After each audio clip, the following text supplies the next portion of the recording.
Now, being a res cop is different. Most small-town cops police a county-sized area, which on average is about the size of New York City, whereas the Navajo Nation cops are responsible for 27,000 square miles of red dirt, bluffs, and forest. Now, that's roughly the same size as West Virginia, meaning a single officer can be responsible for patrolling 70 square miles or more, with no backup showing up for hours at a time. And then while you're patrolling, you have to be mindful of whether you're in Arizona, Utah, or New Mexico, because different statutes apply in different places. And that's just about all the power the states get in the reservation, but then when it comes to major crimes, you can expect the FBI to show up in their cool jackets and sunglasses to treat us like we're kids playing dress-up in their daddy's uniforms. Now, one time, after I arrested this non-native guy for driving drunk, but then after checking with the state troopers, we found out that he was wanted for a whole bunch of other stuff. But then the process of transferring custody gets so complicated that in the end, my chief had me drive him out of the res and right to the state cops, like a freaking bounty hunter might do. That sort of layered sovereignty creates constant headaches for us, and it hurts to think that sometimes folks just straight up get away with stuff that they do on the reservation. It's not just all the red tape either, because we're chronically understaffed, so to get anything done, you gotta work longer than long hours. But that means fatigue and burnout, which is when mistakes get made, things get misfiled or misplaced, and an investigation you might have otherwise had a shot with, given the actual manpower, ends up on the cold case pile. Getting time off is nearly impossible. All the dust is hell on our gear and vehicles, and since our budgets are tied to federal grants, we tend not to get our hands on the gear that bigger departments take for granted. But for those of us that serve, it's not just a job, it's a calling. We get to protect our own people, on our own terms, and in conjunction with our ancient laws and customs, too.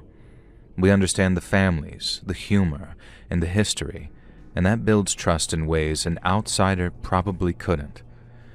We feel the impact directly because these are our communities, making that 50 grand a year in take-home pay sometimes feel like a bonus and not just a straight wage. We earn every penny of that bonus, though. Trust me when I say that, and just like every other kind of cop, we don't make it through our careers without working one or two cases that not only remain unsolved, but remain real head-scratchers even years and years later. And the story that I'm about to tell you is mine. Now, one day, I get a call telling me to go perform a welfare check on a house in this little place called Wheatfields. Now, the guy's name was Nakota Lopez, and it was his boss who called saying that since he hadn't shown up for 2 days in a row, he was worried about him. It took me almost an hour of driving through the heat and the dust to get there, and I had so much on my plate at the time that I remember thinking, please God, let it be a quick one.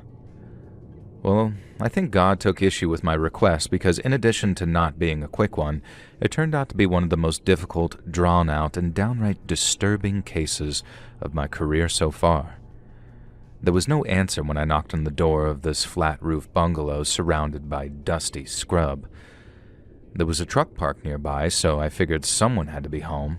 And then when I got no answer, and since I couldn't get a look through any of the windows, I kicked the front door until the lock broke, and then pushed my way inside.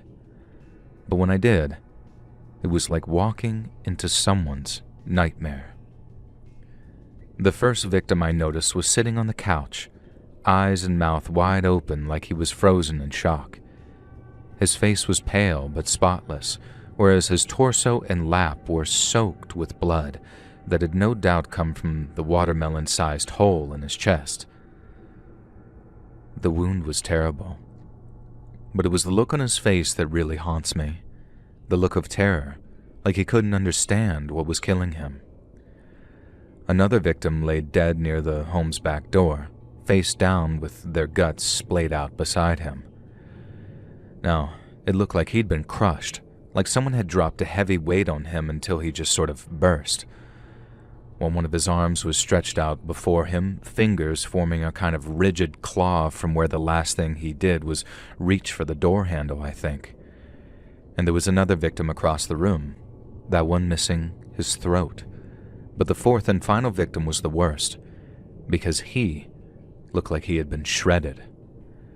There was blood everywhere, but whatever had been done to that fourth victim left spray and splatter all over the corner walls and ceiling. But what really pushed me over the edge was finding his face.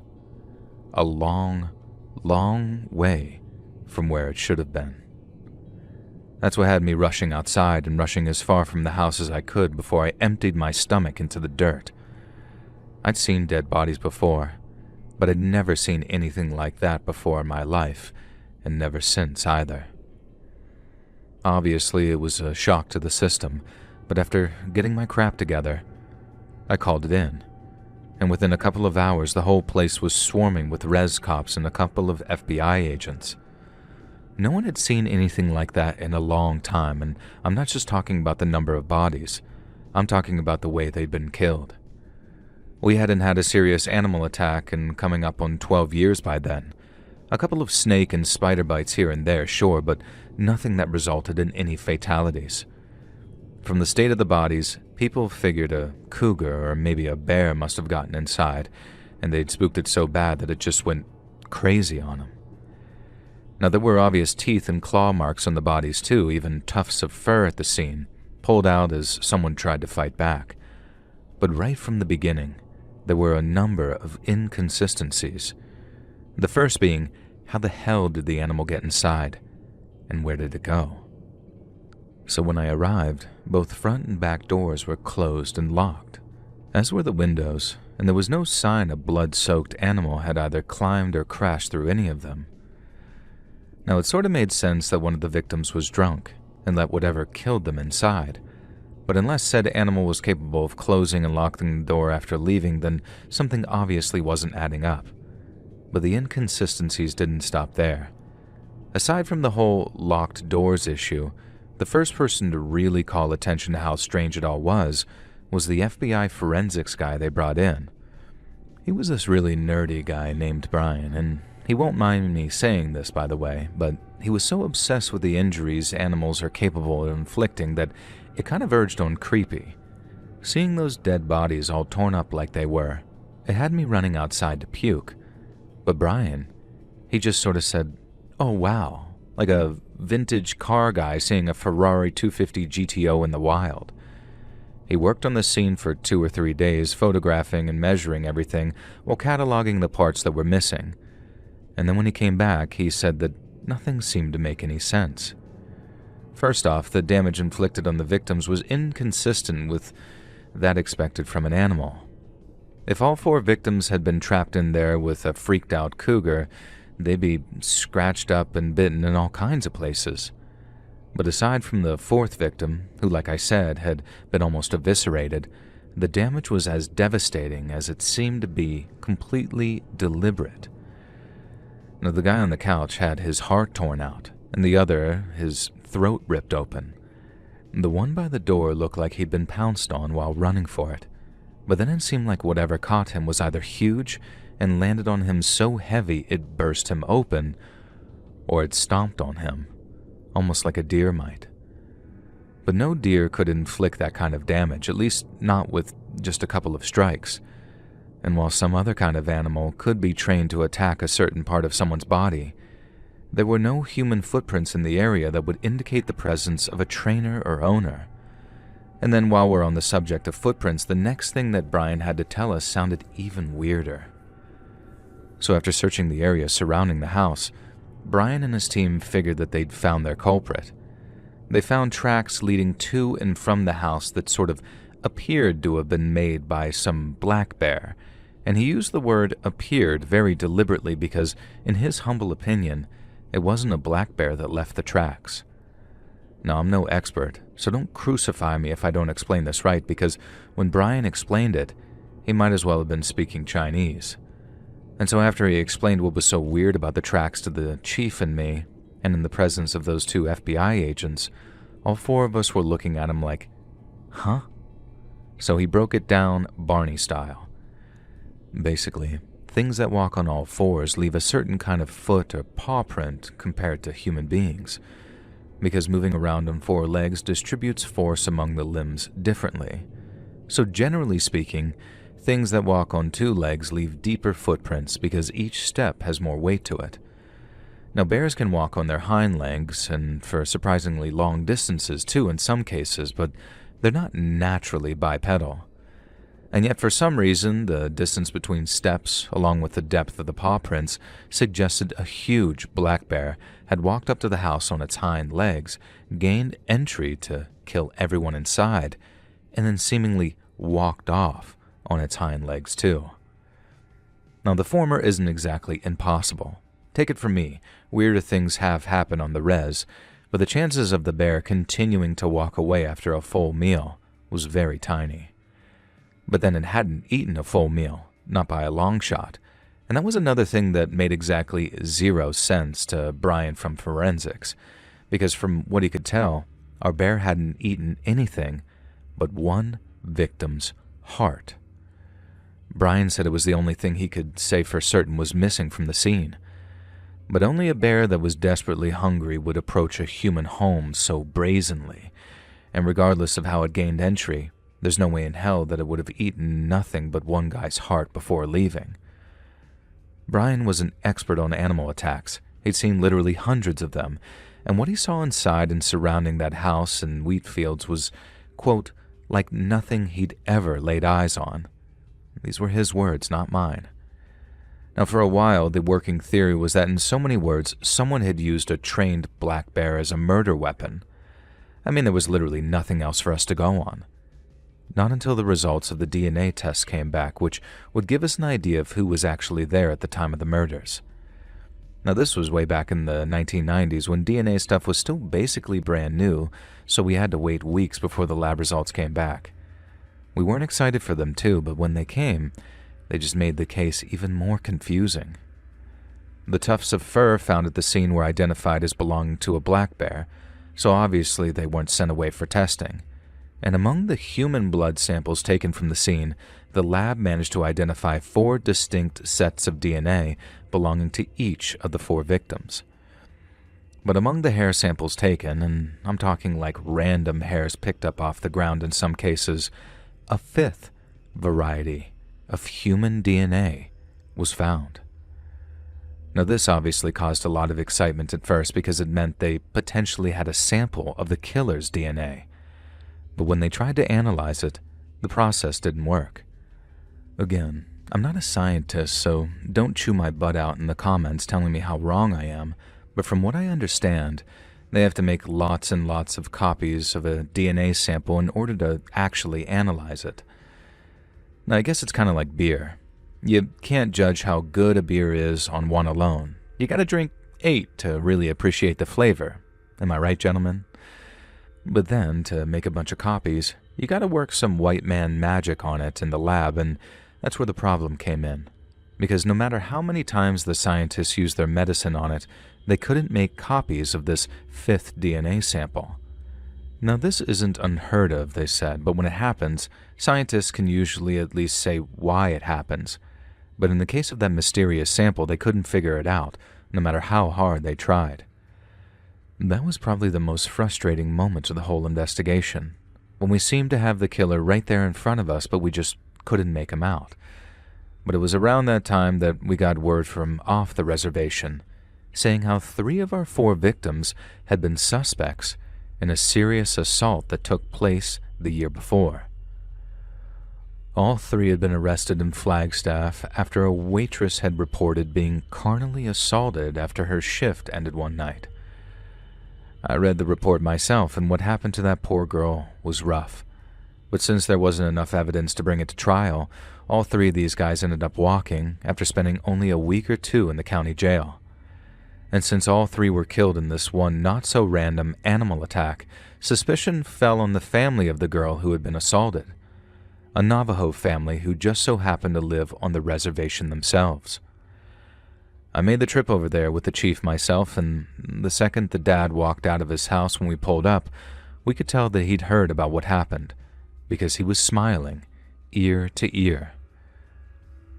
We asked if we could talk, and he told us to either arrest him or get off of his property, and then that was that. We got back into my truck and drove all the way back to the sheriff's office, knowing that there was a hell of a good chance that the girl's family had been involved in the murders. But how was something we were never able to figure out. Now, I'm sure I probably don't need to tell you this because we never did find anyone with a highly trained killer bear that walked everywhere on two legs, and we never managed to match the DNA sample to anyone because all the remaining samples were thrown out for fear of contaminants. We kept on working it for a while, hoping something might come up, but in the end, we were diverted to other cases and the Wheatfields murders ended up on the cold pile. The department moved on for the most part, but every so often we'd reopen the file, read through the details, and wonder what the hell happened that night.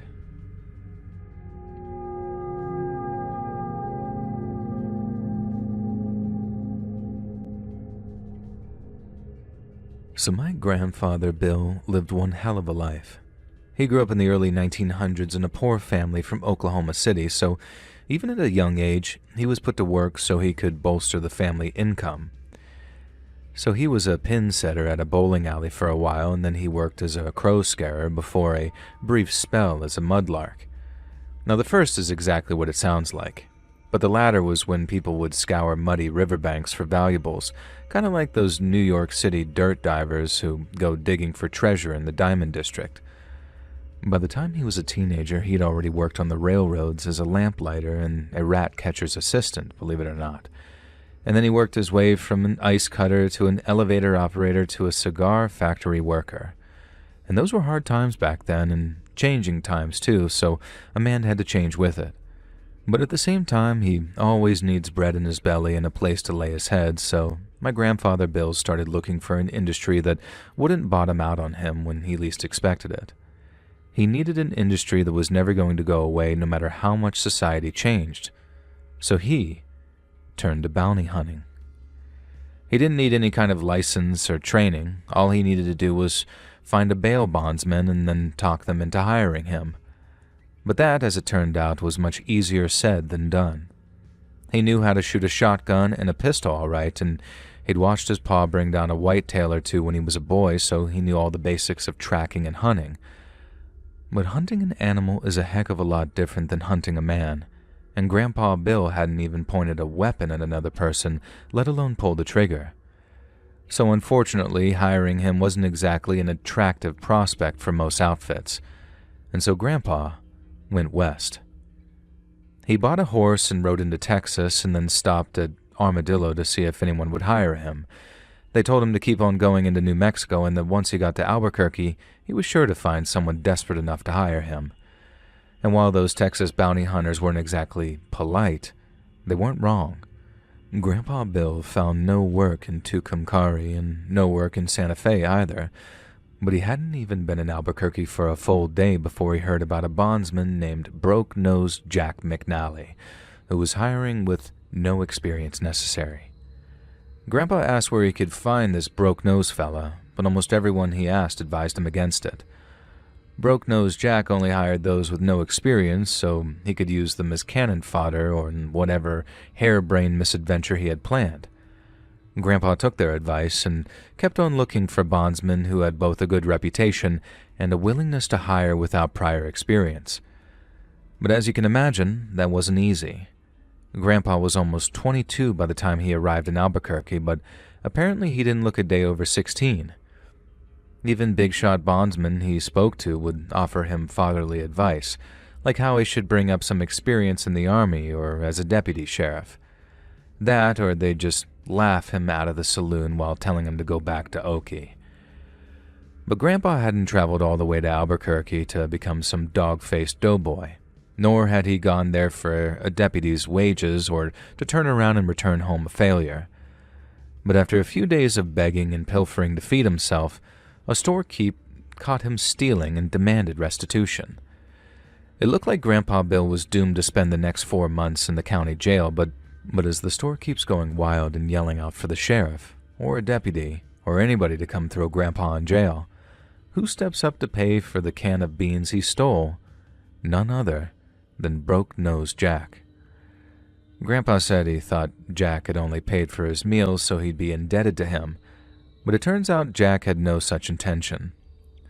He had, however, heard Grandpa had been looking for bounty work and wanted to know why he hadn't come to him first. Grandpa relayed all he'd been told about Broke-Nosed Jack being a slippery son of a bitch, but Jack just laughed. He said that he'd lost a couple of hires on bounty hunts before, but so had just about everyone else. The reason people talked crap about him so much was because he had a way of getting the biggest bounties before everyone else. That, and his father had fought for the Union back when he was a boy.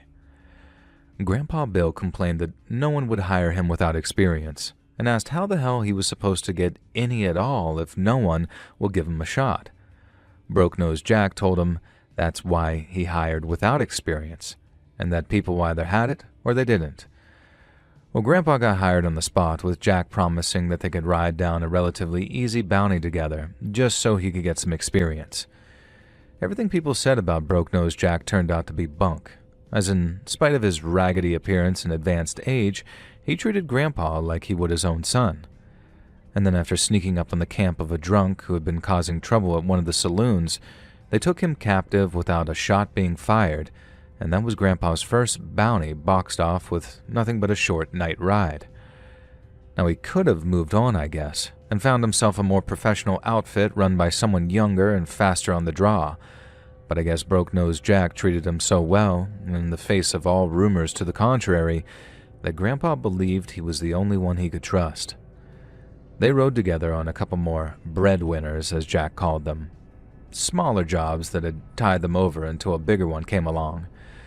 But then, after a few weeks of merely surviving on what little money was coming in, Jack announced that he had something big lined up. Real big. Now, it was so hot off the presses, as it were, that the Albuquerque sheriff hadn't even put up any bounty posters yet.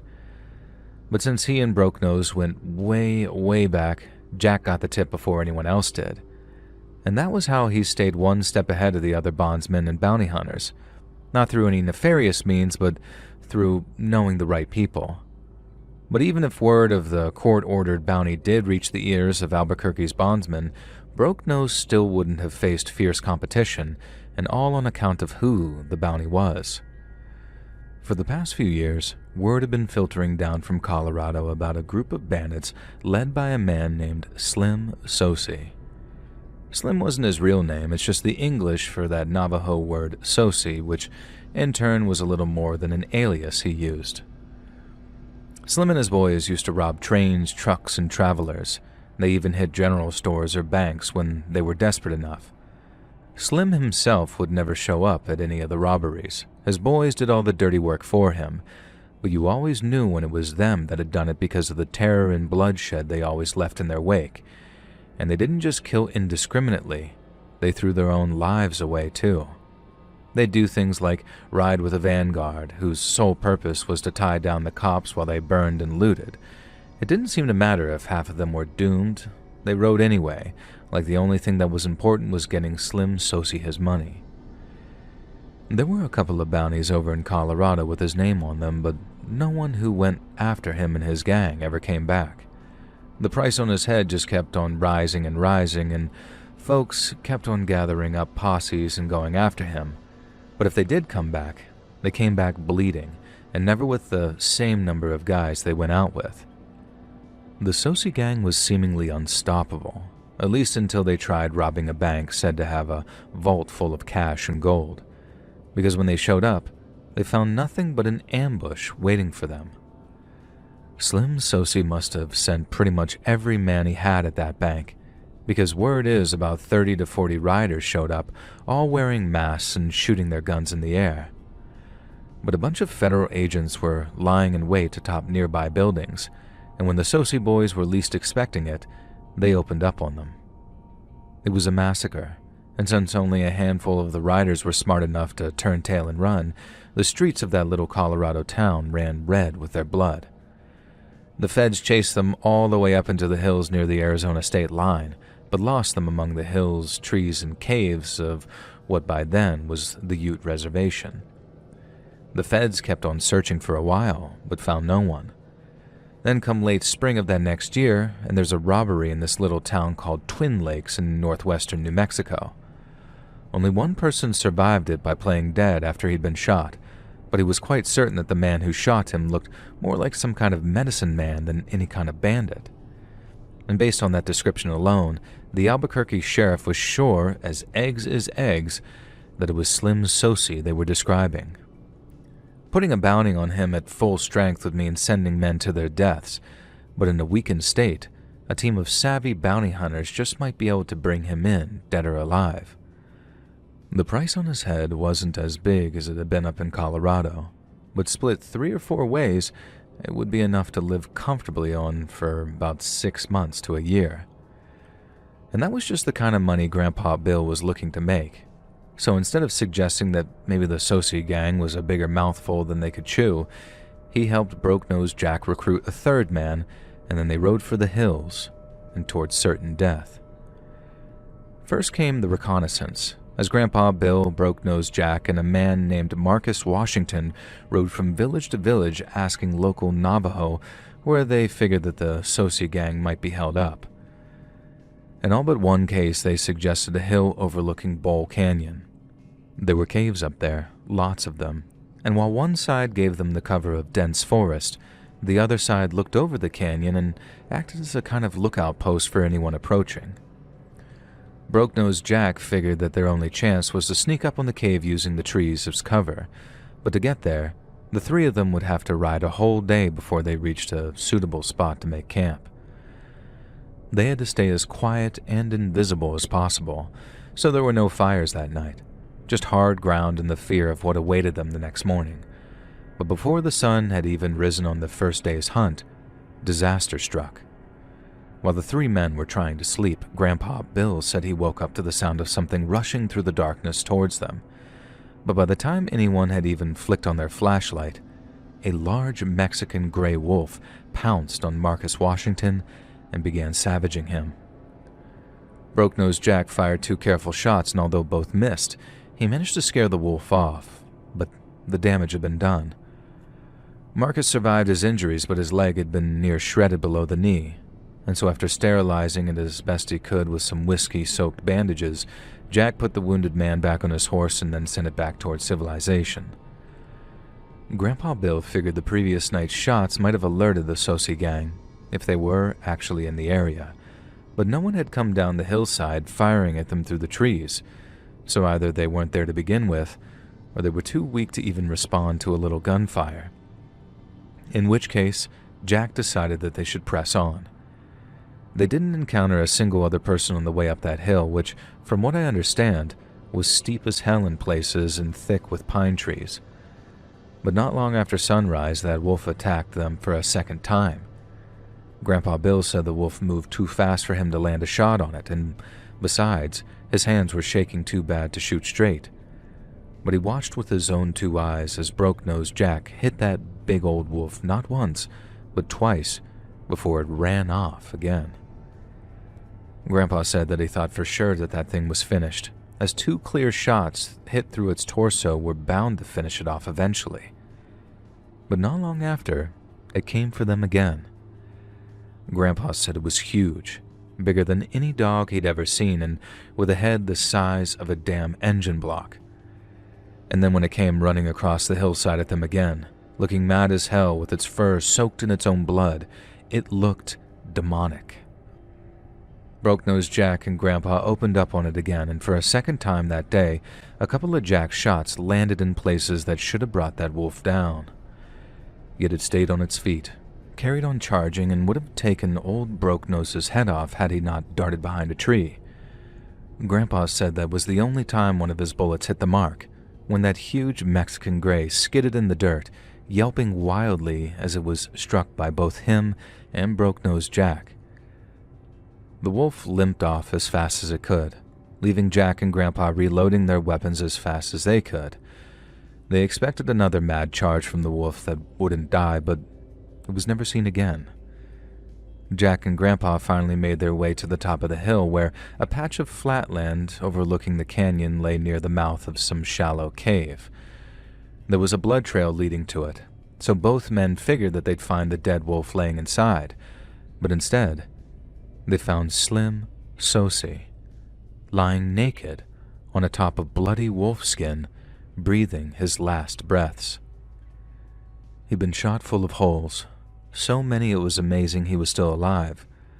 And then as he looked up at my grandpa with wide, desperate eyes, Broke-Nosed Jack put him out of his misery. They had no idea who shot him or where they'd gone after, but it didn't matter. Slim Sosi, the most wanted man in 3 states, was there for the taking. And so Jack cut off his head to bring back to Albuquerque, and then off they went to find their horses again. On the ride back, with Slim Sosi's head in a black canvas bag bouncing on the back of Jack's horse, he and Grandpa tried to figure out what they'd just experienced. Now, it wasn't just finding Slim like that which didn't make sense. It was the behavior of that gray wolf. Wolves had been hunted to near extinction in the area by the late 20s, so whenever one did bump into a person out in the sticks, they either watched from a cautious distance or ran off terrified. To have one straight-up attack like that was almost unheard of, but to have it attack over and over without any sight or sound of any pups anywhere, it didn't make a single shred of sense. Slim could have been caught up in another firefight someplace else, and maybe his boys brought him back to this cave so he could die in peace. That all made at least some kind of sense. But the way that wolf acted was one of the most unsettling and downright frightening things either man has ever faced.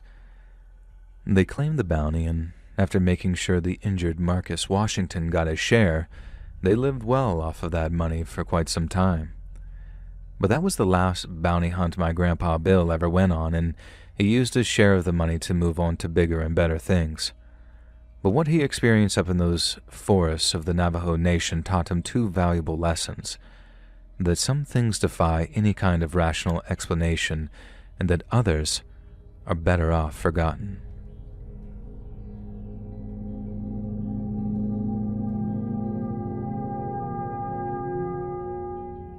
My name is Tom Yazzie, and I'm 78 years old now, so most people around here call me Grandpa Tom, and I live out near the Chuska Mountains here on the Navajo Nation.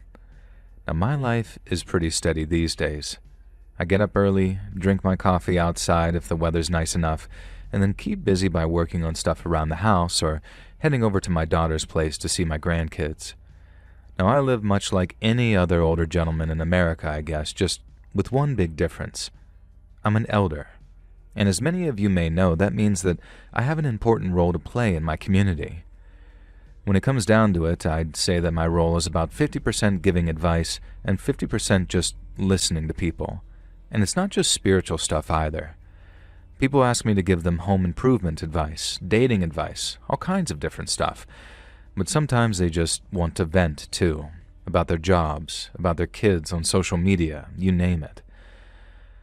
I know I go to chapter meetings when they need elders there, and I still help with ceremonies when I'm asked. It's not flashy, it's mostly just showing up and remembering how things were done before. But remembering things is important, and the way we often remember things around here is through telling stories. It's those stories that make us who we are, and at my age, I've become a kind of walking library of them. I figure that's my job now, holding on to them so they don't fade away and become forgotten. But out of all of them, there's one that I still turn over in my mind sometimes on the darker, quieter nights when the wind picks up and sleep doesn't come easy.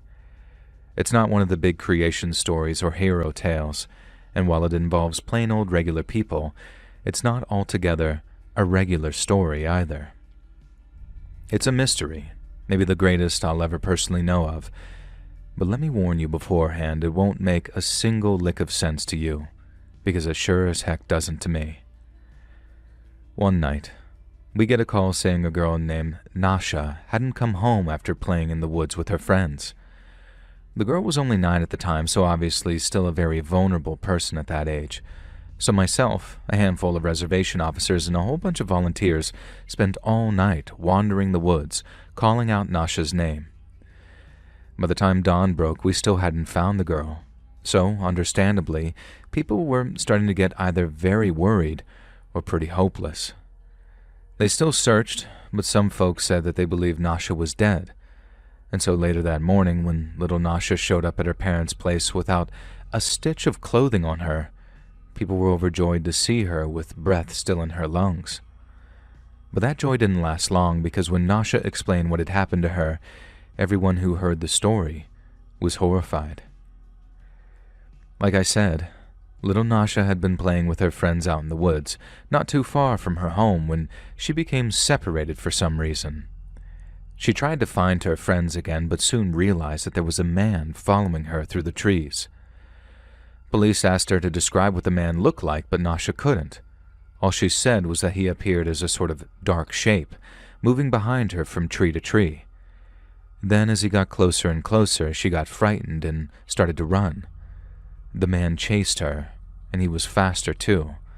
So in order to get away from him, Nasha squeezed herself into the hollow of some tree and crouched down so the man wouldn't be able to grab her. But after, she couldn't remember a thing. Sadly, in considering what condition she showed up in, this was most likely due to the fact that her attempts to evade the man hadn't been successful. Yet following a medical exam, we discovered the extent of her injuries was nothing short of baffling. On the surface, the abuse that poor girl had been subjected to was extreme in nature. First off, the girl's teeth were cracked, each and every one of them, and secondly, all her fingers and toenails appeared to have been removed. Now this offered a suggestion that the girl had been tortured by the man who chased her and caught her. But then, after that medical exam, we found out some strangely good news. To our relief, the doctors declared that there was no indication that Nasha had been violated in any shape or form. This was obviously welcomed by all involved, but the nature of Nasha's injuries still had us all scratching our heads, wondering. For example, while the girl's teeth were cracked, there was no corresponding injuries to her face, mouth, or gums. And it was like whoever caught her had, and with exceptional care, taken a small hammer to each one of them while Nasha had been rendered unconscious. The damage to her finger and toenails didn't seem to add up either. If they'd been torn out via torture, then there'd have been damage to the surrounding tissue, but there wasn't. In fact, the doctors said it appeared as if some kind of onychomedesis had taken place, which is basically the nail bed had deliberately and harmlessly separated itself from the nail. Now, it grew back all right. It took a while, but they did. But that then raised the question of, what the hell happened to this girl to make her body react in such a strange way? Now, one explanation was that she'd suffered some kind of allergic reaction, but blood tests showed no indication that that was the case. And it didn't stop there either. Doctors found extensive bruising on Nasha's limbs and torso, which supported the theory that she'd been violently beaten by whoever caught her in the woods that evening. But after her medical exam, doctors found the bruises weren't the result of blunt force trauma, but severe muscle tears which caused tiny blood vessels within the tissue to break and leak blood. But then what caused these injuries, if not severe beating? Well, when the doctors came back with an answer, we felt no closer to the truth than we were before, because they told us in no uncertain terms that it was like little Nasha had been tortured by being stretched, kind of like what you would have found in the old-school Spanish Inquisition style, as in tied to a rack before having their arms and legs pulled in opposite directions.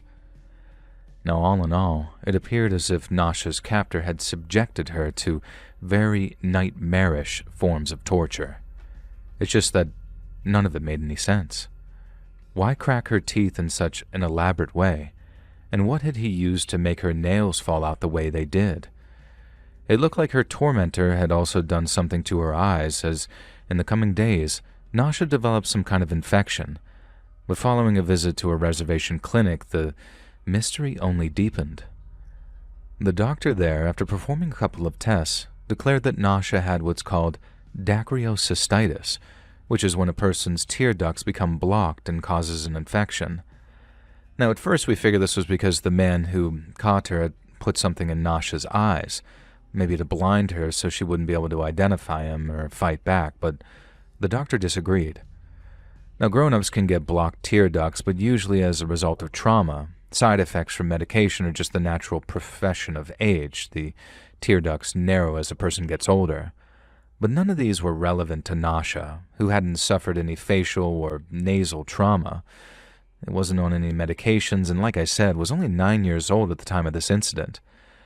However, what the doctor did say was that blocked tear ducts are very common among newborn babies, and to her, Nasha's eye infection was extremely similar to those suffered by newborns. It wasn't something had been sprayed in her eyes, it was like her tear ducts were brand new, and therefore susceptible to all those associated infections and diseases. Now, as you can probably tell, Nasha's condition caused a lot of concern and confusion, but the priority of the reservation cops was to find the man who'd hurt her and bring him to justice. But that issue was a bridge too far, as they say, because while Nasha eventually made a full recovery, the police were unable to track down her attacker, and as far as we know, the man still walks among us on the reservation, free to inflict another terrifying assault on an innocent young woman. And that's a scary thought, right? Just as scary then as it is now. And so out of pure desperation, I went for a walk around the area that she'd been attacked, in hopes of finding something, really anything, to help push the investigation along. I walked the area in question all morning, trying to figure out exactly where Nasha had been playing and where she'd gone after getting separated. I found the area where they'd been playing no problem because with a tracker's eye, it looked like the forest floor had been all churned up and disturbed from where they'd been playing together.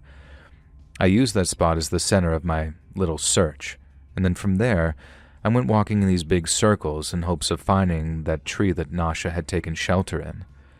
Now, about 2 hours in, I found a set of small human tracks that appeared to have been made by someone running at full speed. But while I had no doubt that they belonged to Nasha, there were no larger tracks indicating that she'd been followed by anyone. That alone seemed strange to me, but what actually shocked me was when I found the tree that Nasha seemed to have hidden inside. Because unless I was looking at the wrong one, only something the size of a small coyote or fox would have been able to fit inside of it. Now, convinced that I'd misfollowed the directions I'd been given, and doubly convinced that I was at the wrong tree, I went looking all over for the right one. But I walked for miles and miles around the woods that morning, and I didn't find a single other tree that matched the description I'd been given. And in the end, the only thing that made sense was that Nasha had misremembered the events leading up to her attack, which, considering how patchy her memory was, didn't require a leap of faith to believe. We waited to see if the reservation cops could locate the man who'd attacked Nasha, and with a lot of hope, too, since they seemed like the only thing that'd A, bring her to justice, and B, unravel the whole mystery of what had happened to her and why. But sadly, and much to the frustration of myself and my fellow elders, our police officers were unable to track him down and arrest him, which, like I said, is something that still causes me a great deal of concern even all these years later. Now, I could end the story here, I guess. It's frightening and mysterious enough for me to pass it on, but I guess it's not altogether complete unless I mention a conversation that I had about a year after with another elder over a few cups of coffee.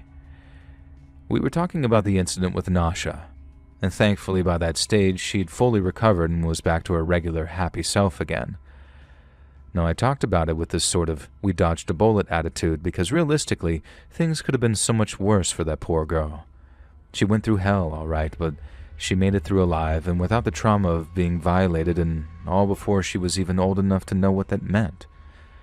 But the elder I was talking to, he didn't seem to share that same sense of relief I did.